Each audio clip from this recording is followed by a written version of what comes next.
대한민국 예비 부모들이 모두 행복해지는 그날까지 사회를 맡은 육아대디 이정수입니다. 서울시에서 진짜 야심차게 예비 부모님들을 위해서 준비했는데요. 자, 출산 전 나를 돌아보고 건강한 부부 관계는 무엇인지에 대해 생각해 보고요. 부부 관계부터 부모의 역할까지 이야기해 보는 시간을 갖도록 하겠습니다. 오늘 이 자리에는 정말 이 분야의 일타 강사라고 할 수가 있습니다. 사실 여기 계신 부모님들이 이분 만나려고 왔다고 해도 과언이 아니거든요. 정말 저도 만나보고 싶었습니다. 아주대 정신건강의학과 조선미 교수님을 모셨습니다. 네, 저는 아주대학교 정신건강의학과의 조선미고요. 오늘 이 시간을 통해서 이제 지금 출산을 앞두고 굉장히 좀 걱정이 많으실 텐데요. 아이를 낳는다는 게 그렇게 무서운 일도 아니고 그렇게 고통스러운 일도 아니고 앞으로 여러분들의 삶이 얼마나 풍부해지고 전과는 다른 성숙한 인격이 될지에 대해서 말씀을 드리려고 합니다. 자, 그러면 오늘 예비 부모님들 모셨는데 자기소개 좀 부탁드리겠습니다. 네, 안녕하세요. 저희는 임신 계획 중인 결혼 1년차 부부 아내 박유진입니다. 네, 안녕하세요. 저는 그의 남편 배정일입니다. 목소리 좋으시고요. 네.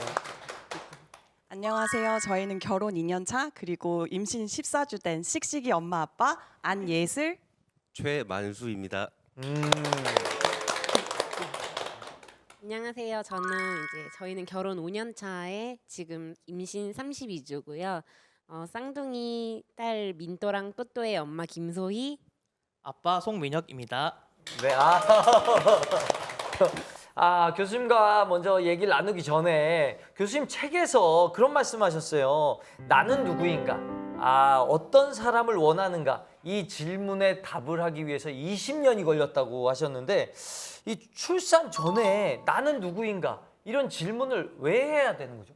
제 경우를 말씀드리면 네. 태어났을 때는 우리 부모의 자녀, 그다음에는 쭉 학생, 직장인, 그다음에는 아내. 근데 애를 보니까 엄마인 거예요. 이렇게 많은 정체성이 이렇게 쭉 갔는데 엄마는 지금 처음인데 되게 사실 전 좋았어요. 제가 아무것도 안 해도 엄마잖아요. 그래서 새로운 정체성이 하나 생기는 거기 때문에 여러분들이 지금까지 갖고 있었던 나라는 사람의 새로운 정체성이 붙는 거라서 이제 잘 통합을 해야 된다. 이런 의미에서 나를 좀 한번 돌아보는 건 도움이 될 것 같아요. 어떻게 나는 누구인가 생각해 보셨습니까? 네, 저는 항상 생각하는 건데요. 제가 항상 주체적으로 행동하는 사람이라는 자아가 굉장히 커서 아까 선생님께서 말씀하셨듯이 엄마라는 것도 제가 주체적으로 선택을 한다고 생각을 해요. 그래서 항상 주체적으로 하는 사람, 그게 바로 저 자신이라고 생각을 항상 하고 살고 있어요. 그렇군요. 그러면 어떻게 옆에 또 우리 예비 어머니께서는 나는 누구인가 생각해 본 적 있나요? 저는 좀 질문이 너무 철학적이라고 생각했는데 선생님 답변을 듣고 나니까 제가 객관적으로 저를 잘 아는 것도 중요하지만 좀 저를 인정하고 좀 저한테 다정할 수 있는 게 저를 찾아가고 저의 자아를 찾아가는 그런 과정일 것 같아요. 본인한테 다정하지 않은 편입니까? 좀 그런 것 같아요. 그런 부분이 있는 것 같아서 아직은 찾아가고 있는 중인 것 같습니다. 그러면 남편분 입장에서는 아내분이 본인한테는 다정하지 않고 본인한테는 다정합니까? 남편한테? 둘 다 아닌 것 같아요. 그냥 계속 쌀쌀 맞군요. 아직 과정 중에 있어가지고 그렇습니다. 다정해지는 과정 중에. 네. 오늘 오신 예비 부모님들이 재밌는 분들이 오셨네요. 아주 흥미진진합니다. 어떻게 우리 예비 쌍둥이 아버님께서 네, 어떻습니까? 나는 누구인가 생각해 보셨나요? 저는 이제 아이를 갖기 전에 있어서 부모가 돼야 되는 그 마음가짐이 제일 중요했는데 저는 어릴 적부터 이제 엄마 아버지께 많은 사랑을 많이 받다 보니까 그 사랑을 이제 좀 돌려줘야겠다 그런 생각을 많이 갖게 되었던 게 이제 아이를 갖게 되는 계기가 가장 큰 계기가 되었던 것 같아요. 이분들과 얘기를 나눠보니까 이분들은 이미 자아가 굉장히 건강하다는 느낌을 받아요. 근데 건강한 자아 말씀하셨는데 그 건강한 자아라는 게 뭡니까? 그냥 우리가 자아라 그러면 딱 이거라고 할 수는 없잖아요. 네. 그러니까 이제 예를 들면 직장인으로서의 나, 혹은 뭐 우리 동네 이웃으로서의 나라든지 이제 뭐 여러 가지가 있는데 지금 우리가 지금 자아는 부모로서의 나를 지금 생각해 봐야 되잖아요. 근데 이제 부모로서의 내가 어떤 사람이 될지를 예측할 수 있는 자아의 어떤 측면이 있어요. 이제 애를 낳으면 부모의 일차적인 역할은 애착을 맺는 거잖아요. 그렇죠. 자, 근데 그거는 내가 맺은 애착이 원형이 됩니다. 그러니까 우리 부모님과 나의 관계. 그리고 사실은 뭐 우리 부모님이 되게 나한테 무섭게 했어. 근데 나는 그냥 그 부모님만 있었기 때문에 딴 부모님을 모르거든요. 근데 사실 부모는 다 이래 이렇게 생각하는 게 보통의 사람들이에요. 그러니까 이제 사랑을 많이 받았다고 하셨는데 사랑이 뭐냐라고 할 때 다 자기가 받은 걸 사랑이라고 생각한다는 거죠. 그러니까 내가 생각하는 사랑을 아이한테 줄 거기 때문에 내가 부모님과 어떤 관계였고 뭘 받았는지 그리고 뭘 못 받았다고 생각하는 게 있어요. 그래서 사실 여러분들이 되고자 하는 부모도 어느 쪽으로 이렇게 좀 주관적이에요. 그래서 기본은 애착이고 그럼 내가 부모님하고 어떤 애착을 맺었는가에서의 나. 그러니까 내가 지금 직장 생활을 잘한다고 좋은 부모가 되는 건 아니잖아요. 뭐 공부 잘했다고 좋은 부모. 그거를 예측하기 위해서는 나와 내 윗대와의 관계에서의 정체성을 혹은 내가 어떤 관계 안에서 살았는가를 찾아가는 게 이제 저는 여기 우리가 말하는 나란 무엇인가에 맞는 것 같고요. 이런 분들이 있어요. 나는 이제 별로 사랑받지 못하고 자랐는데 그럼 좋은 부모가 못 되는 거 아니야? 아, 그럴 수 있겠네요. 예, 그래서 자격이 없는 건 아니라고 하는데 내가 맺은 애착 관계에서의 부모보다 그냥 조금이라도 더 좋은 부모가 되면 여러분들은 그냥 삶에서 성숙해지는 거고요. 좋은 부모를 못 만나서 내가 좋은 부모가 못 될 거야가 아니라 나는 이런 사람이니까 우리 부모보다는 조금만 더 좋은 부모가 되자. 자, 이렇게만 하시면 됩니다. 다른 사람들 주변을 보면 이 정도는 해줘야 되는구나, 이 정도 사랑하면 좋은 부모구나 이렇게 생각하는데 그런 기준이 좀 잘못됐다고 볼 수도 있겠네요. 저는 그래서 많은 부작용이 지금 생겼다고 생각하는데요. 그래서 뭐 사랑이든지 이런 거 눈에 보이는 게 아니거든요.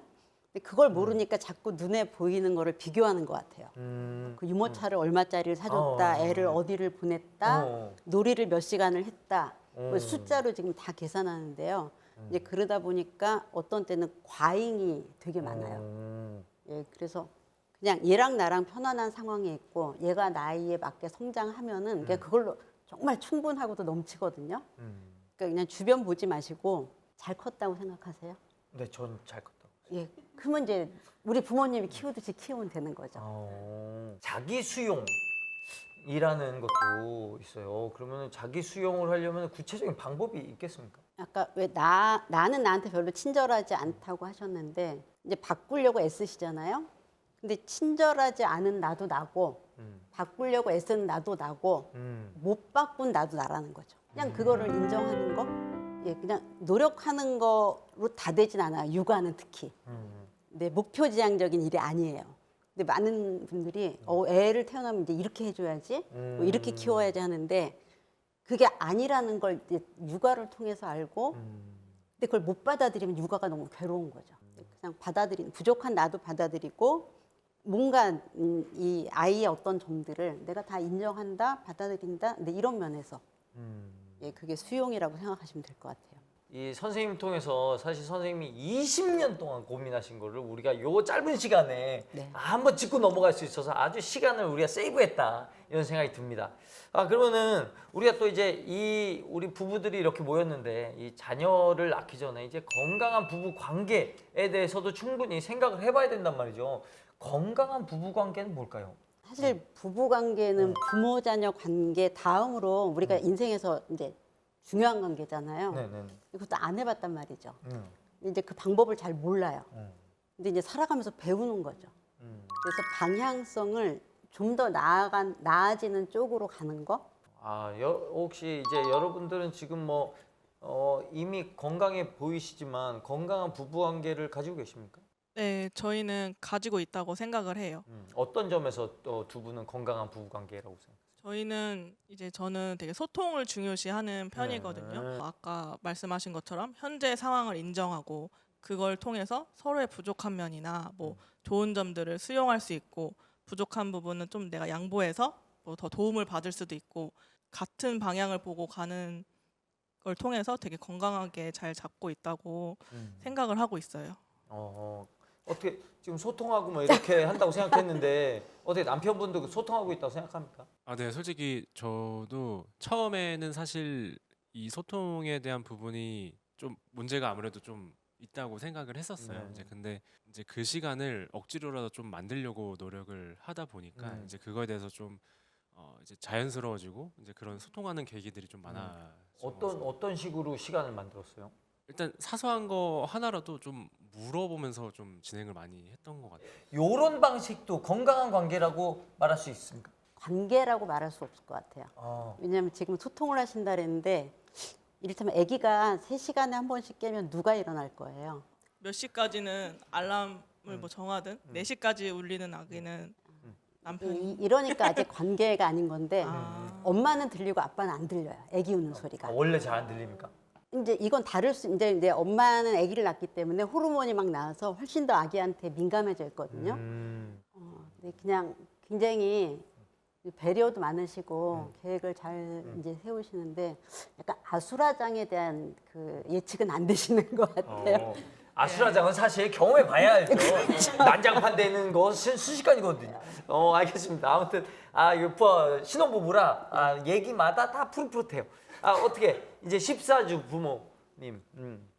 저도 아직은 잘 모르겠는데 그래도 건강하다고 생각하는 부분 중에 하나는 서로가 막 서로를 위해서 막 특별하게 바뀌려고 하는 것보다는 그냥 있는 그대로 좀 받아들이는 부분이 있는 것 같아요. 저희는. 그리고 좀 남하고 비교 안 하려고 사실 제가 좀 그랬었는데 막 비교했습니까? 약간 그런 마음이 들었죠. 근데 그런 말을 뱉는 순간 되게 저희 관계가 되게 안 좋아지더라고요. 그래서 그런 걸 좀 안 하려고 노력하다 보니까 좀 신뢰라는 게 생긴 것 같아요. 결혼을 해서. 그래서 저는 그렇게 생각하는데 어떻게 생각할지는 잘 모르겠습니다. 신랑은 어떻게 생각합니까? 근데 저희는 지금까지 살면서 그렇게 몇 번 싸우지는 않았어요. 근데 그 이유가 뭐냐면은 저희는 진짜 사소한 거 하나라도 바로바로 얘기를 해요. 싸우더라도 반나절이 지나질 않아요. 그 누구라도 할 것 없이 바로 먼저 사과를 하고 화해를. 그렇구나. 소통을 얘기하셨는데 근데 그 소통이 말 말고도 되게 많은 것 같아요. 저는 말로 해주는 걸 되게 좋아하는데 저희 남편은 너무 말로 하면 이렇게 막 주눅이 든다던가 아니면 약간 기분이 상할 때가 많아서 지금 당장 말로 하는 것보다 조금 이 소통의 방식이 뭐 몸으로도 할 수 있고 서로 얘기할 수 있는 게 많잖아요. 그래서 좀 지나서 얘기한다든지 이런 방식들이 좀 생기니까 그 관계가 조금 더 개선되는 거는 느꼈던 것 같아요. 그렇습니다. 그래도 저기는 그래도 본인들이 어떤 형식으로 소통을 하는지에 대해서 다각도의 방법이 있다는 걸 스스로도 알고 있는 것 같아요. 근데 사실 저도 결혼 전에 뭘 싸웠나 싶긴 한데 그냥 이게 이제 이자 관계는 그게 가능해요. 근데 이제 3자 관계가 되면 아이가 있으면. 그러면 이제 우리 둘이는 합의를 봤는데 얘는 합의를 안 해줄 수도 있고. 그래서 지금은 많이 연습을 하시고요. 그리고 굉장히 건강하신 것 같아요. 이제 이렇게 같이 소통하시려고 애쓰는데 이제 좀 더 지나면 뭐가 어렵냐면 서로 기질이 다르거든요. 좀 빠른 사람이 있고 좀 느린 사람이 있고. 뭐 어떤 좀 미루는 사람이 있는가 하면 또 바로 해야 되는 사람이 있고 뭐 깨끗함의 정도에 대한 기준 이제 이런 게 다 다르거든요. 그래서 아마 그때는 뭔가 이게 말로 서로 설명하기 어려운 차이?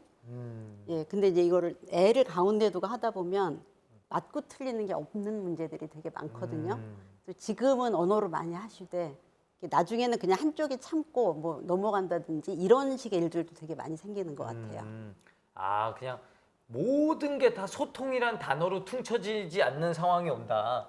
그때도 준비하고 있고 넘어갈 건 넘어가줘라 뭐 이런 말씀도 하셨는데 그럼 지금 말씀하신 걸 들어보니까 이 건강한 부부관계 그 서로 다름을 인정하는 차이도 중요한 것 같은데 어떻습니까? 두 분은 비슷한 사람이에요? 다른 사람이에요?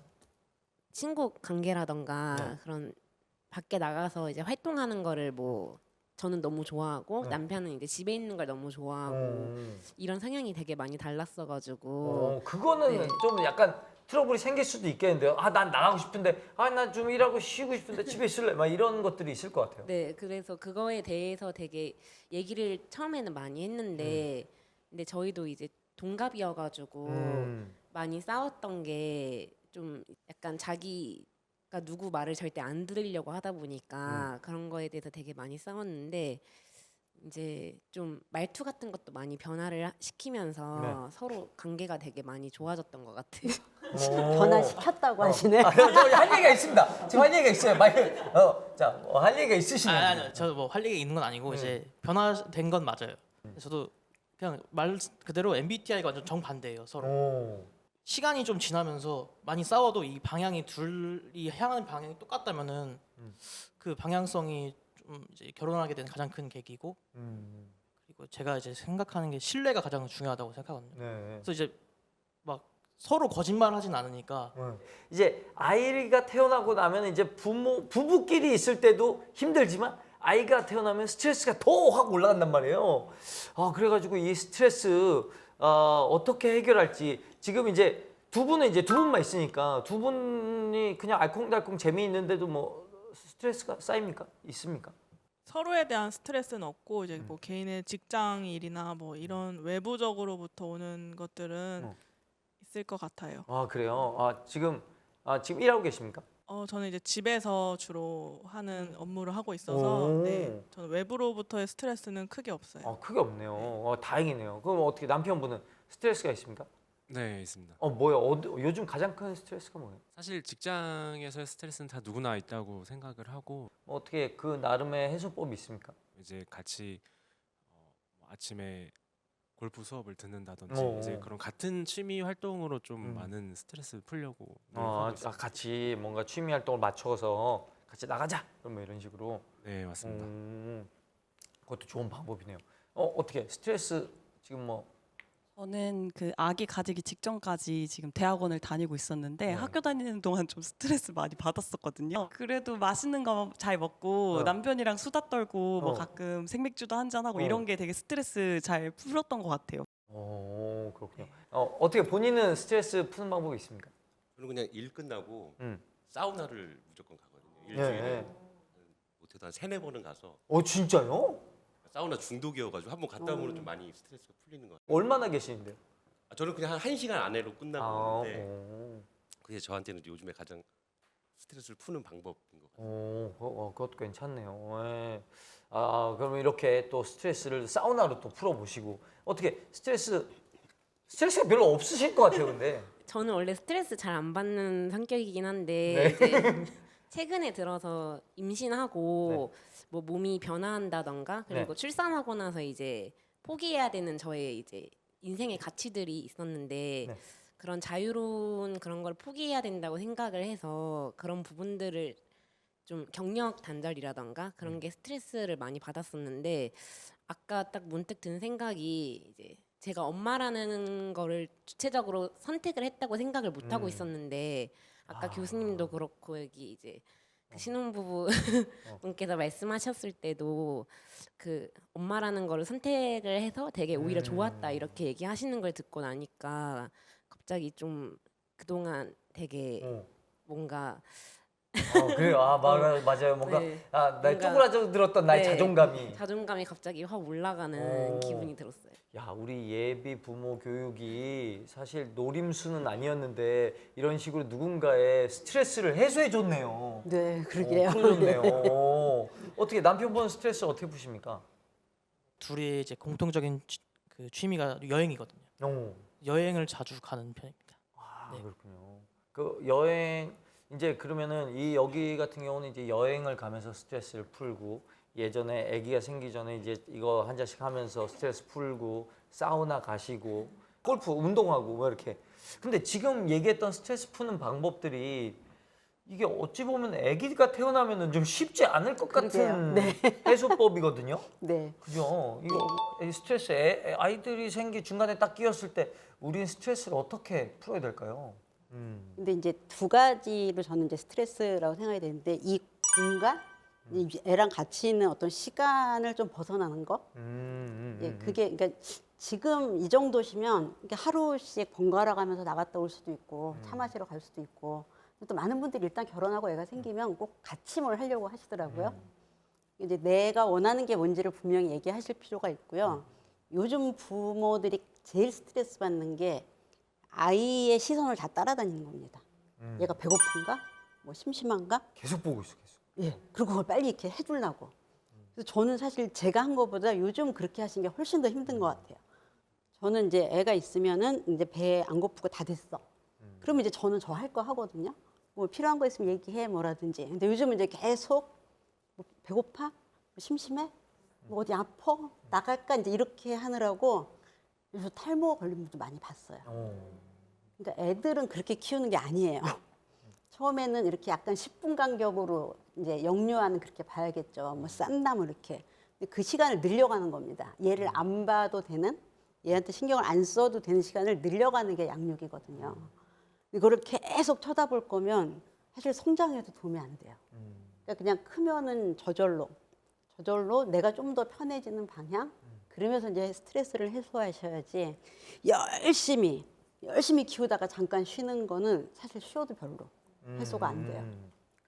아, 맞습니다. 저 이 말에 굉장히 공감하는데 사실 우리는 아이들을 독립시키기 위해 키우는 건데 독립을 훈련시키는 과정이 너무 늦다는 생각을 요즘 하고 있거든요. 저는 그래서 아이들에게 지금도 굉장히 독립에 대해서 계속 교육하고 주입하고 있는데 이 말 들으니까 내가 잘 가고 있구나 이렇게 생각이 또 독립을 부모가 안 쳐다보는 시간을 기준으로 하시면 돼요. 내가 30분은 쟤를 안 봐도 마음이 편하네. 그만큼 큰 거예요.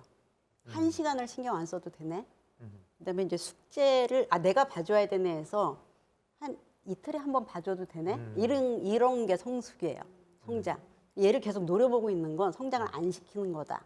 이렇게 이해를 하시면 될 것 같아요. 그런데 이제 부모의 역할 나누는 것도 굉장히 중요할 거고 실제 이제 부부 관계가 실제로 이제 아이에게 영향을 많이 줄 거 아니에요. 그래서 그 아이 키움에 있어 부부 관계는 어느 정도 영향이 있는지 알아봐야 될 것 같아요. 가족이 하나 더 생겼잖아요. 네. 근데 처음에 나는 혼자였죠.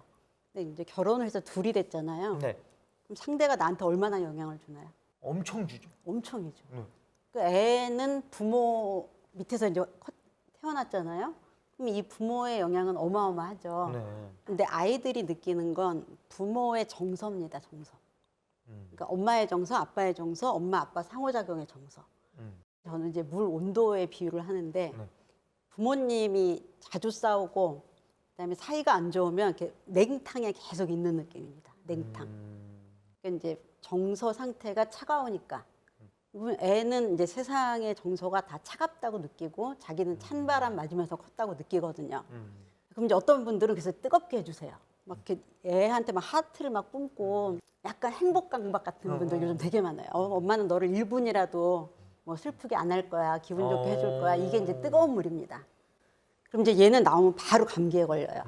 그게 이제 뭐 어린이집, 유치원, 이제 학교에 가서 적응 못하는 애들.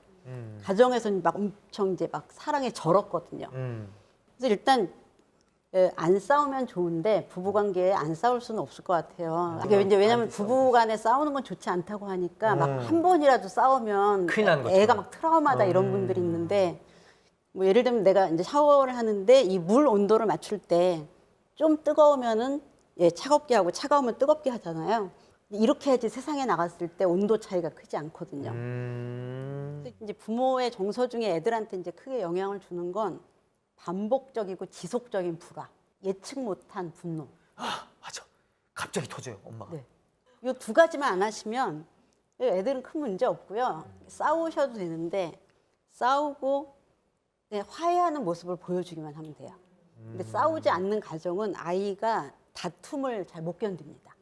딴 데 가서 갈등이 생겼을 때 이제 엄마 아빠 싸우고 화해하고 이런 걸 못 보면 얘가 나를 싫어하면 어쩔 줄을 몰라 해요. 화가 나면 화를 내고 그다음에 화해한다는 믿음이 있어야 되는데 아예 안 싸우면 또 그런 문제도 있어서 그냥 하던 대로 하시면 됩니다.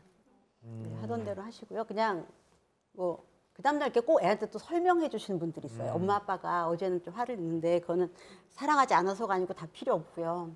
그냥 이렇게 오늘 또 같이 쳐다보고 깔깔대고 웃으면 이게 자연스러운 속에서의 어떤 정서적 안정? 네, 이렇게 이해하시면 돼요. 뭔가 오늘 육아 방식 그리고 부부 관계에 대해서 자연스러움에 대해서 다시 한번 생각하게 되는데 우리는 뭔가 목적지를 정해놓고 이래야 돼 그러고 막 달려가는 편이잖아요. 근데 그냥 둬도 되는 것 같은 느낌의 편안한 위안을 받습니다. 근데 이 부부 관계 이제 출산 후에 사실 아이 때문이라고도 볼 수 있고 아니면 그 크게 변한 상황 때문일 수도 있는데 이 부부 관계가 이제 좋게만 유지할 수는 없단 말이죠. 네. 어떻게 좋게 유지하려면 어떻게 해야 될까요? 좋게 유지는 안 되는 것 같고요. 상대에 대한 지속적인 미움을 갖지 않는 거. 왜냐면은 이제 싸울 때는 항상 내가 100% 옳은 느낌이거든요. 맞아. 근데 이제 그때 가장 격하게 싸울 때는 정말 100% 내가 옳은 것 같은데 시간이 지나면 좀 아니거든요. 이제 싸울 때는 뭐 맹렬히 싸워도 이렇게 상대만 잘못했다 이런 생각은 이제 한번 접어주시는 거. 이제 이런 게 필요하고요.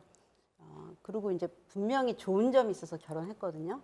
근데 그게 뒤집어지면 다시 나쁜 점이 돼요. 어떻습니까? 결혼 전에 좋았던 모습인데 결혼 후에는 이거 좀 불편한데? 라고 된 게 있나요? 그러니까 저를 너무 이제 좋아하고 사랑해서 결혼한 줄 알았는데 네. 그게 너무 넘치다 보니까 저한테 좀 뭔가 제재 아닌 제재를 아. 하는 경향이 있는 것 같아요. 너 지금 딴 여자 쳐다봤지? 뭐 이런 건가요? 아니 그런 것보다는 이제 저는 이제 집안에 있는 걸 좋아하는데 너무 집안에 있으니까 계속 나가자고 부추기고 그런 경우가 많은 것 같아요. 어떻게 남편분이 원래 집돌이인 거 몰랐습니까? 원래 집돌이인 거를 알아가지고 그래서 저는 이제 그 내향적인 부분이 좀 단점이 될 거라고 생각을 했는데 그게 장점은 아니었군요. 일단 아. 단점이었군요. 그 처음에 이제 연애할 때는 단점이라고 생각했는데 결혼하고 나니까 이제 오히려 좀 가정적으로 계속 친구들 잘 안 만나고 집에만 들어오는구나. 집에 있는 게 오. 어떻게 보면 장점이 된 것 같아서 오. 저는 오히려 단점이 약간 장점으로 거꾸로 바뀐 됐군요. 경우인 것 같아요, 남편이. 근데 지금 남편분은 네. 그래도 아내가 좀 나가자는 요구를 내가 원하는 것보다 많이 한다고 느끼시는 것 같은데. 네, 좀 그렇다고 생각을 하는 것 같은데 저는 되게 많이 줄인 건데 근데 이런 거죠. 상대만 잘못했다고 생각하지 않는 거. 내가 좀 더 양보한다 할 때 좀 균형이 맞더라고요. 그러면 그렇게 또 타협점 찾아가시면 될 것 같고 어떻게 두 분은 저희도 비슷한 것 같은데 저희는 그냥 밖에 나가고 안 나가고를 떠나서 저는 친구들이랑 노는 거 되게 좋아하거든요. 그래서 되게 친구도 많고 저는 오히려 그게 약간 단점이었거든요. 연애할 때는 왜 맨날 나도 좀 친구랑 놀고 싶대 오늘은 하루 안 만나고 싶은데 막 이랬는데 오히려 결혼을 하고 나서는 너무 좋은 것 같아요. 이게 뭔가 결혼도 하고 아기도 갖고 이러다 보니까 둘이 있는 시간이 되게 소중해지고 이게 남편이 저는 반대로 좀 장점이 되더라고요. 그래서 이게 시기에 따라서 그 사람의 단점도 뭔가 장점으로 변하고 이래서 계속 변하고 있는 것 같아요. 근데 이제 상대방의 장점과 단점이 사실 결혼하면서 더 갈등의 씨앗이 되기도 하고 말씀하신 것처럼 이게 상대에 대한 어떤 나를 보완해주는 점들이 문제를 이제 넘어가게 해주는 원동력이 될 수 있을 것 같아요. 그렇군요. 어떻게 건강한 부부가 되려는 노력을 약간 착착착 깔끔하게 좀 정리를 좀 해주셔야 될 것 같아요. 우리가 소통을 잘 해서 서로 이해할 거야 라든지 배려할 거야 이런 거는 이제 사실 교과서에 나오는 얘기고요. 아까 말씀드린 것처럼 너무 화가 나서 상대가 나쁘다고 생각을 들 수는 있는데 항상 그러니까 좀 상대적인 부분이 있다 하는 거를 기억하시고요. 상대도 분명히 장점이 있다. 이게 좋다 싫다를 서로 좀 기분 안 상하게 말하는 방법들을 좀 개발하셔야 돼요. 왜냐하면 한쪽에서 일방적으로 참으면 어느 순간 빵 터지거든요. 그리고 뭐 대화하면서도 주의해야 될 것들이 있지 않을까요? 일단 다 알고 계실 거예요. 상대방 약점이 있습니다. 이게 건드리면 이게 내가 볼 땐 별거 아닌데 이렇게 팍 터지는 지점이 있거든요. 내가 볼 땐 별거 아닌데. 그리고 특히 상대 가족에 대한 얘기. 근데 이런 거는 정말 조심하셔야 돼요. 아무리 화가 나도 뭐 많이들 하시더라고요. 화가 나면. 그다음에 이제 대화에 정말 중요한 게 있어요. 구체적으로 요청을 하셔야 돼요. 그러니까 당신 뭐라고 부르는지 모르겠는데 자기가 나한테 좀 더 다정했으면 좋겠어 라고 하면 그 말을 듣는 사람은 뭔지 몰라요. 그러니까 집에 올 때 뭐 일주일에 한 번은 꽃다발을 좀 사다 줬으면 좋겠어. 근데 이렇게 말하지 않아도 알아차리는 게 사랑이라고 생각할 때 절대 그렇지 않아요. 이제 말하지 않은데 알아차리는 건 부모밖에 없어요. 그건 왜냐하면 그때를 내가 키웠기 때문에. 뭐 내가 요즘 몸이 안 좋아 뭐 이렇게 얘기하면 남편한테 뭘 해달라는 얘기일까요? 나 요즘 너무 힘들어 몸이. 집안일이라도 좀 더 해달라거나 예. 기분이 전환될 만한 이벤트를 벌려줘. 이벤트를 해주거나 꽃다발을 사오거나. 내 기분을 변할 만한 이런 이벤트를 해줘라고 얘기를 하진 않죠. 네, 그러지는 않아요. 예. 그럼 본인이 생각하는 이벤트는 어떤 거예요? 저는 그냥 맛있는 거 사오거나 아니면은 어디 이제 데리고 놀러 간다거나 그런. 남자들이 제일 힘들어하는 게 맛있는 거 사갖고 오라는 거래요. 왜냐면 뭐가 맛있지? 저도 그게 너무 힘들어요. 그냥 얘기했으면 좋겠는데. 그거를 알아달라는 거거든요. 그래서 그런 식의 대화는 좋지 않다는 거예요. 그렇구나. 내가 뭘 원하는지 구체적으로 집안일 좀 도와줘 이것도 안 돼요. 왜냐면은 남편은 나름 뭐 청소를 했는데 음식물 쓰레기를 안 버렸다고 내가 화낼 수 있거든요. 그러니까는 그래서 매우 구체적으로 저는 오늘 너무 피곤하니까 올 때 치즈케이크를 좀 한 조각만 사다 줘. 뭐라든지 내가 자고 있으면 깨우지 말아줘 오늘은.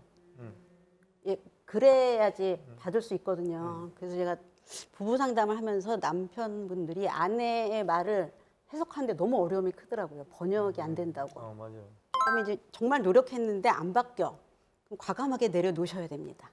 그리고 이제 부부간에 자꾸 규칙을 만들어 가셔야 돼요. 이걸 애가 생기면 막 하고 싶은 얘기 다 하고 이거 안 되거든요. 이렇게 우리 얘기 좀 해 하고 이제 자거든요. 그러니까 이럴 때는 우리 이렇게 하자 하는 식으로 간단하게. 근데 뭐 좋은 것 좀 사와, 뭐 맛있는 거 사와 이렇게 하지 말고 뭐뭐뭐 사다 줘. 아니면은 뭐 오늘은 뭐뭐 못 하겠어. 뭐라든지.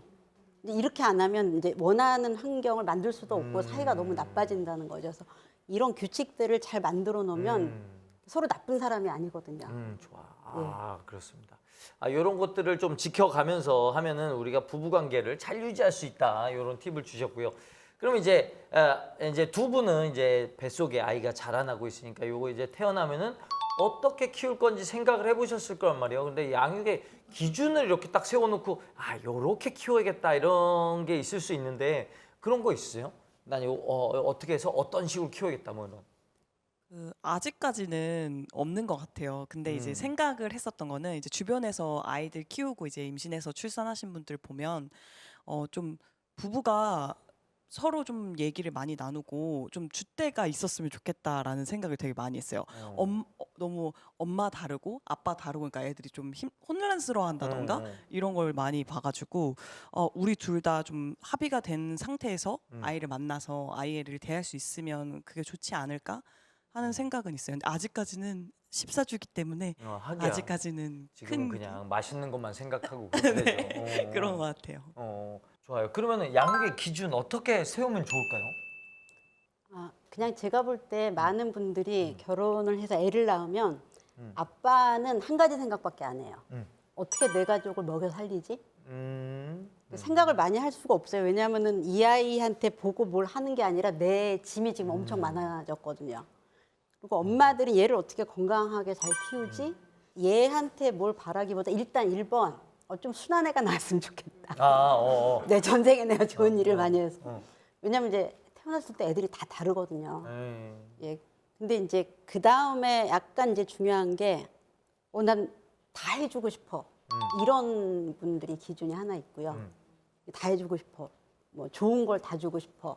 근데 이런 면에서 좀 이렇게 둘이 이렇게 차이를 보여서 이제 갈등을 겪는 경우가 있고요. 네. 그리고 이 아이가 잘 못하는 걸 우리가 어느 정도까지 품어줄 건지. 요거 그러니까 얼마나 뭘 어떻게 해주고 싶은지랑 이 아이를 어느 선에서 우리가 어느 선까지 품어줄 수 있는지 이 두 가지에서 좀 합의를 보시는 게 좋을 것 같아요. 그렇군요. 교수님, 그 아이들을 키우다 보면 부부간에 이제 의견이 다를 때가 있단 말이에요. 그래서 서울시 육아종합지원센터에 올라온 사례를 저희가 좀 모아봤는데요. 그거 한번 보도록 하겠습니다. 첫 번째 사례인데요. 조기 미디어 노출. 요것도 고민이 많은데 그래서 이렇게 의견이 다릅니다. 미디어 그러니까 스마트폰은 일찍 접해도 괜찮다와 조기 미디어 노출은 발달에 악영향을 끼치므로 최대한 늦게 접해야 된다. 이런 걸로 싸우는데 어떻게 예비 부모로서 어떻게 생각하십니까?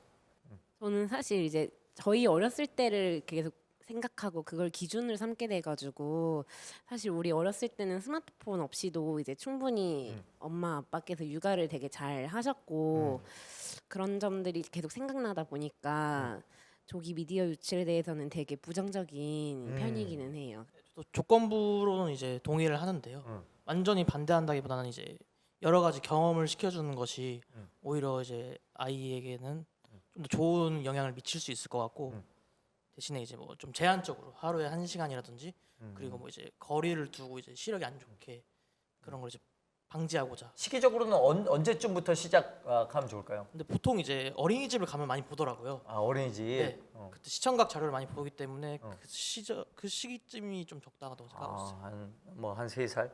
네, 2-3살? 2-3살. 그렇습니다. 어떻게 교수님 이거는 어떤 가이드라인이 있나요? 스마트폰이나 노출, 미디어 노출?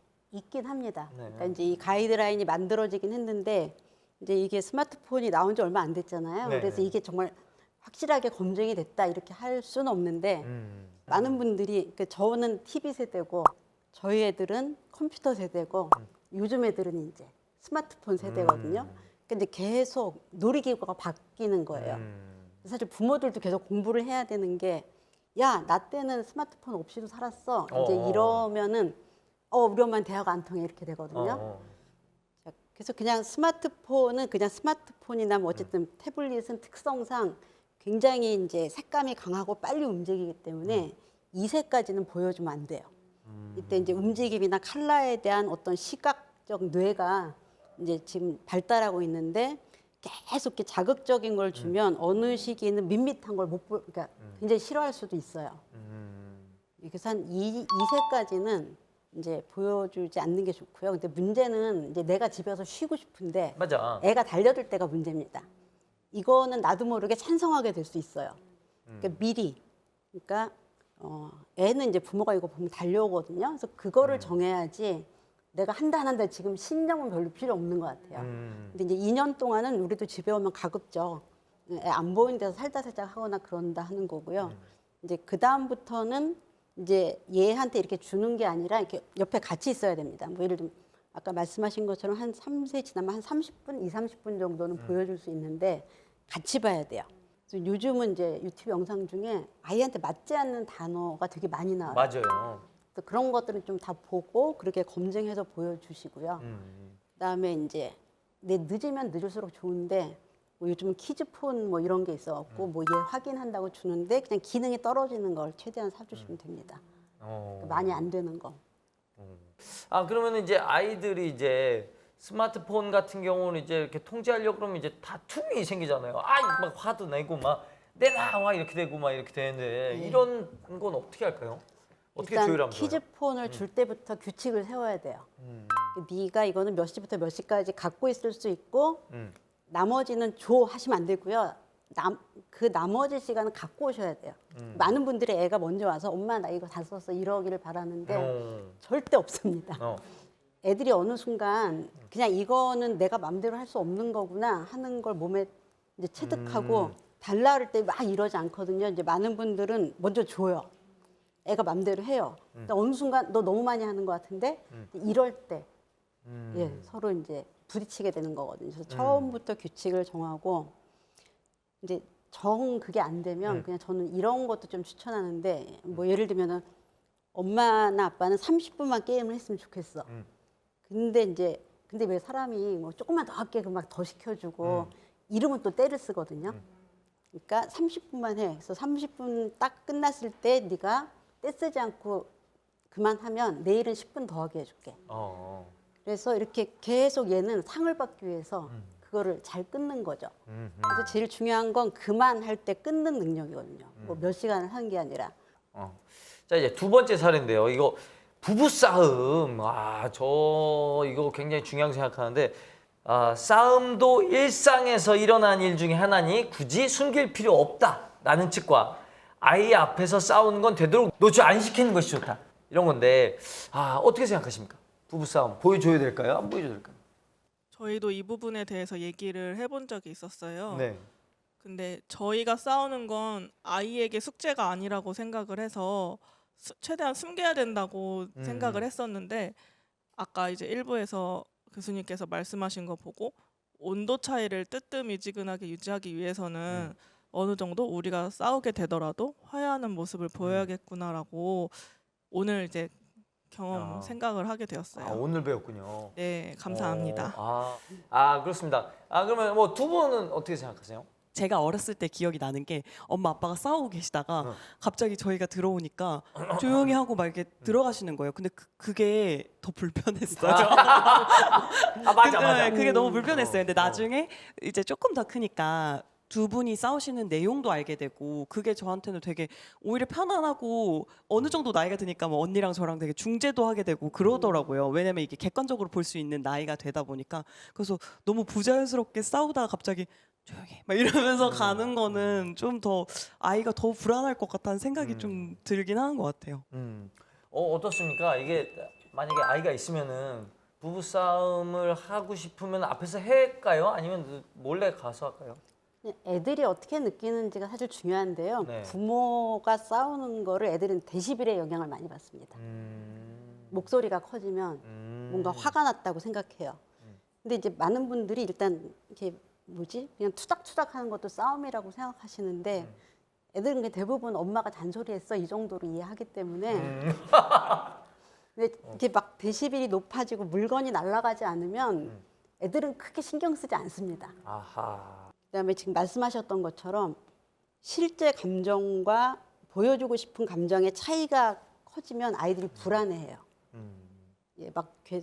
뭐 사실 사이 안 좋은데 많은 분들이 우리는 애들 앞에서 안 싸워요. 사이는 안 좋지만 다 알아요. 그래서 오히려 그럴 때 훨씬 더 불안하게 느끼거든요. 맞아요. 애들은 눈치가 또 엄청 빠르니까요. 그러면 뭐 이런 다툼이 이제 가끔 생기는 건 그렇지만 이게 되게 반복적으로 자주 이렇게 벌어질 것 같으면 어떻게 해야 되죠? 그래서 그거는 이제 평소에 두 분이 이제 많이 그걸 하셔야 돼요. 한 명이 격해지면 둘 중에 하나가 자리를 뜨는 걸로 미리 이제 해놓으시고 그래서 말씀드린 대로 이렇게 소리가 높아지고 애들은 다 그 굉장히 이렇게 불안하게 느끼거든요. 그래서 그 상황을 안 만드는데 오히려 노력을 하셔야 될 것 같아요. 그렇습니다. 이것도 좋은 팁이 될 수 있겠고요. 세 번째 사례는 여기 계신 분들도 충분히 마음속에 생각을 한 번쯤 해보셨을 만한 사례인데 훈육할 때 부부가 일관성 있게 같이 똑같은 방식으로 훈육을 하느냐 아니면 한 명은 엄격하게 한 명은 보듬어주고 이제 허용적으로 역할을 한다. 그러니까 착한 악역을 나누자는 거죠. 근데 어느 쪽으로 생각하시는지 한번 들어보고 싶습니다. 어떻게 부모가 같은 방향으로 훈육을 해야 될까요? 한 명은 착한 사람, 한 명은 나쁜 사람 해야 될까요? 저는 같은 방향으로 해야 한다고 생각을 하고요. 이유를 말씀드리자면 한 명이 공을 들여서 다 혼내놨는데 만약에 다 뭐 엄마가 아빠한테 와서 뭐 이제 응석을 부리거나 그러면은 그런 교육이 무마된다고 생각을 해요. 그게 가장 큰 이유. 그렇군요. 그럼 엄마 입장 또 다를 수도 있거든요. 저도 같은 방향으로 훈육을 해야 된다고 생각하고 대신 이제 풀어주는 것도 훈육한 사람이 풀어줘야 된다고 생각을 해요. 그래서 만약에 엄마가 엄격하게 혼을 냈어도 엄마가 이제 다시 그 사랑하는 거를 이제 보여주면서 풀어주고 아빠가 엄격하게 혼냈어도 아빠가 다시 풀어주고 이렇게 하는 게 더 좋을 것 같다고 생각해요. 같이 간다. 여기는 어떻게 하실 생각이에요? 있겠네요. 둘 중에 하나에게는 마음을 줘야 되는데 탈출구를 만들자. 네, 엄마랑은 어쨌든 모성애라는 게 있어서 나이가 들어도 너무 멀어지진 않는 것 같더라고요. 근데 아빠랑은 어느 순간 대화가 조금씩 안 되기 시작하면 굉장히 멀어지는 사이가 되는 것 같아서 웬만하면 이제 엄마가 조금 훈육이 필요하다고 하면 이런 식의 훈육들을 좀 해보고 싶어요. 잘 안 될 수도 있겠지만. 남편분도 비슷한 생각입니까? 네, 저도 비슷한 생각이고 다만 같은 방향에서 혼내는 부분은 이제 뭔가 정확히 잘못한 부분이 명확히 있을 때는 그 부분에 대해서는 좀 같은 방향으로 좀 확실히 혼을 내주는 게 좀 나을 것 같다고 생각을 합니다. 약간 이제 둘 다 같은 방향 혼내는 쪽이고 한 명은 좀 봐줘라 뭐 이런 쪽이고 좀 다른 의견이시네요. 어떻게? 저는 같은 방향을 좀 바라보면서 해야 된다고 생각하는 게 오히려 저는 이 얘기를 들으면서도 공감은 됐지만 그게 되게 혼란을 가져다주고 그리고 어떻게 보면은 그 두 개 다 사랑하는 마음 때문인 거잖아요. 근데 한 명이 악역이 될 수도 있겠다. 그러면 아이는 누군가는 계속 혼내는 사람, 누군가는 너무 받아주는 사람 이렇게 될 것 같아서 그게 좀 염려스러운 부분도 저는 있는 것 같아요. 알겠습니다. 어떻게 이 의견이 분분해요. 근데 제가 볼 때 훈육을 혼내는 거라고 생각하시는 것 같아요. 맞아요. 약간 그런 느낌이 있죠. 예. 그냥 애가 두 돌인데 놀이터에서 우리가 6시에 집에 들어가는 거야. 했는데 더 논다고 울어요. 말이 아무것도 필요 없어요, 훈육은. 훈육은 말이 화낼 필요도 없고 어. 예, 말할 필요도 없어요. 몇 시에 들어가는 거야? 이렇게 하고 뭐 물론 시간은 모르겠죠. 엄마가 들어가자고 할 때 들어가자. 그리고 들어가자 하면 울면은 아니 지금 들어가기로 했어 하고 그냥 부드럽게 들고 와서 그러면 울겠죠? 그러면 이제 그렇다고 울지 말라고 달래준다고 끝이지 않아요. 그냥 이제 시간이 지나면은 이렇게 이제 그쳐집니다. 그럼 이제 씻겨갖고 밥 먹으면 되거든요. 근데 거기서 뭔가 다른 게 많이 들어오면 진짜 깔끔하지가 않아요. 이렇게 엄마가 이렇게 막 안고 왔다가 막 이렇게 잘해주면은 애가 울면 잘해주는구나 이렇게 잘못 받아들일 수도 있고요. 그걸 계속 얘기하면은 뭐 네가 놀이터에서 이렇게 하면은 그 긴 문장 중에 어떤 것만 받아들여요. 그러니까 엄마가 집에 가자 할 때 가자. 자 지금은 들어가야 돼. 뭐 울어 그럼 데리고 가. 그리고 그냥 얘기할 필요 하나도 없습니다. 이 얘기하는 것 때문에 정말 많은 문제가 생겨요. 그러니까 아이가 이렇게 하면 이런 결과가 오는구나를 잘못 배워서 떼쓰는 애들이 엄청 많이 늘어났어요. 이렇게 뭐 엄마가 더 놀고 싶었지 하고 이제 사탕을 하나 준다거나 이렇게 딱 하나만 줘도 그 행동이 늘어나요. 그래서 훈육은 감정 없이 그냥 말도 최소한 화는 별로 낼 필요 없어요. 이렇게 무겁지도 않잖아요. 두 돌이면 그냥 안고 들어오는데 우는 것만 조금 견디면 되는 거예요. 남들한테 민망하면 이렇게 다정하게 안 하시면 되고요. 이렇게 옆구리에 딱 끼면 딱 좋은데 그건 이제 너무 이제 안 다정해 보이니까 그래서 누군가가 자꾸 지향성을 갖고 얘기를 하면은 그건 이제 훈육이 무너지기 시작하는 겁니다.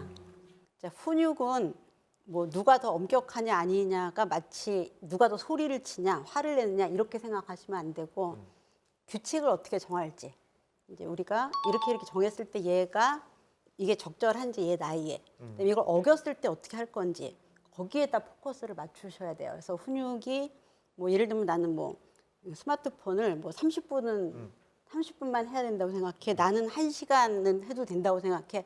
근데 여기에서 맞춰야지 이게 안 됐을 때 애한테 화를 내느냐 안 내느냐는 그건 이제 훈육의 방향성이나 방법은 아니라는 거죠. 그러면 이제 나는 바로 뺏어야 된다고 생각해. 뭐 난 그때 5분은 더 줘야 된다고 생각해. 요걸로 해야지. 너 왜 5분 더 했어? 너 왜 안 갖고 왔어? 이렇게 하는 건 아니라서 규칙에서 일치를 하면 그 다음에는 다 똑같이 하셔야 돼요. 제가 상담할 때 간혹 왜 이제 남편이 애가 엄마만 좋아한다고 서운해한다는 얘기를 들었어요.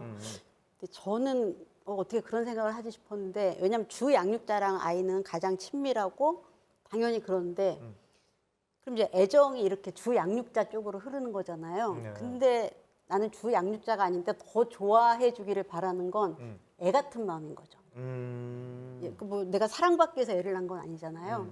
그래서 이제 그런 생각이 있으면 그냥 감정은 그럴 수 있는데요. 이건 부모답지 못한 거구나. 이제 이렇게 생각을 하시면 되고요. 그렇습니다. 우리 부모 우리 진짜 부모가 되려고 해도 참 좋은 부모, 멋진 부모가 되려고 많이 노력하는 그런 민족 아니겠습니까? 어떤 부모가 돼야 될까요?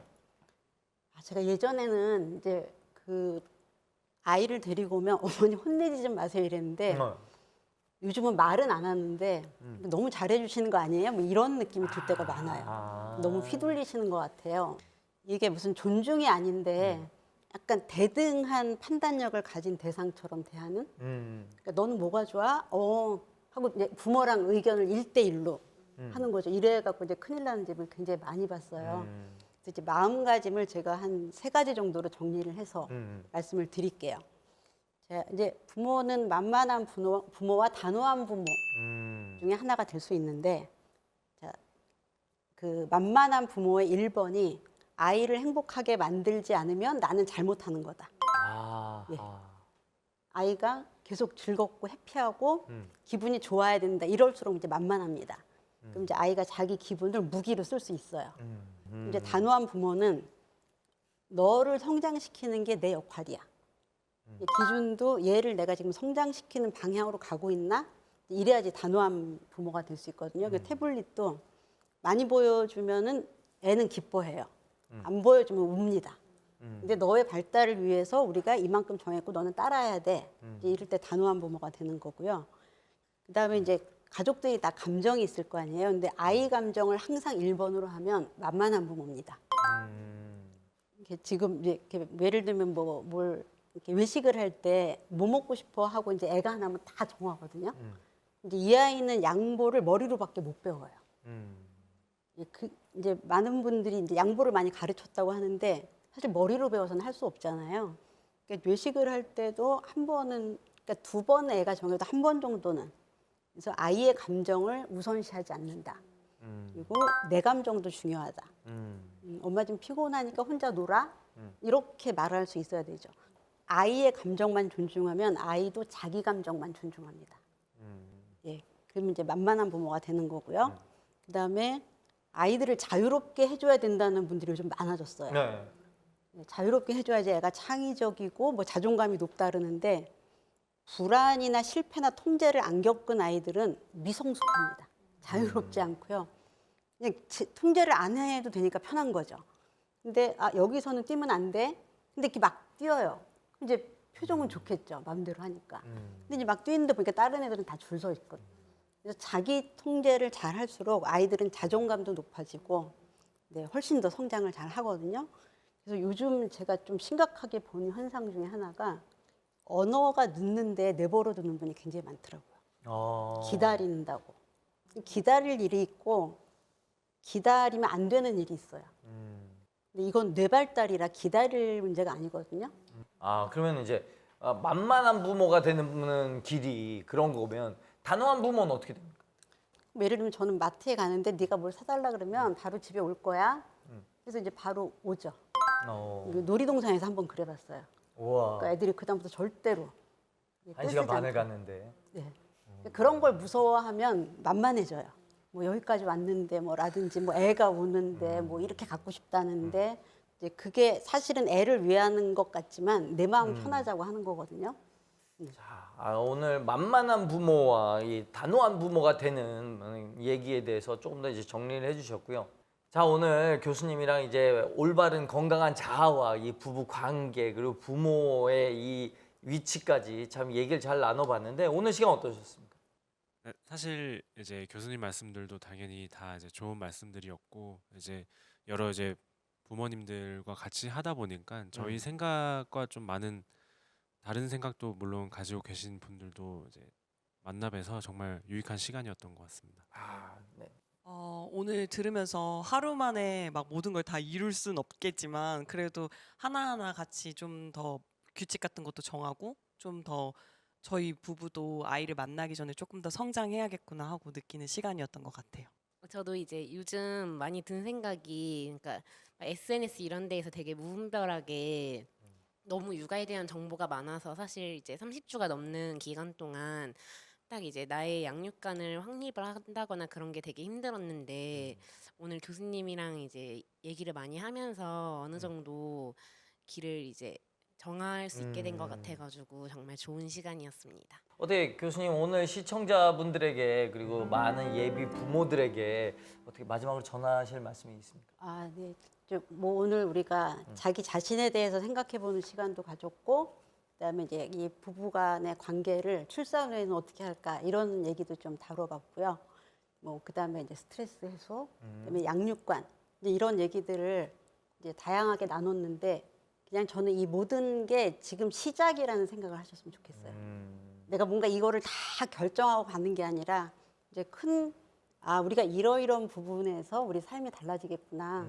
내가 내 자신에 대해서 어떻게 느낄지, 그다음에 남편하고 관계가 어떻게 바뀔지, 애를 키우면서 그전 출산 전에 가졌던 생각이 어떻게 바뀔 수 있는지를 이제 얘기를 했는데 이거는 지금 이제 성장의 첫걸음이죠. 네, 그래서 앞으로 그냥 오는 문제들을 그때그때 유연하게 다루면 되지 원칙을 갖고 하실 필요는 없다고 말씀드리고 싶어요. 그냥 이런 일들이 올 겁니다. 그럴 때는 이런 게 도움이 될 거예요. 예, 그래서 요 정도 마음으로 편안하게 아이도 기다리시고요.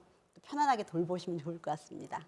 아, 좋습니다. 역시 약간 부모가 편한 마음으로 아이를 대해야 그 아이도 참 편안한 환경이라고 느낄 테죠.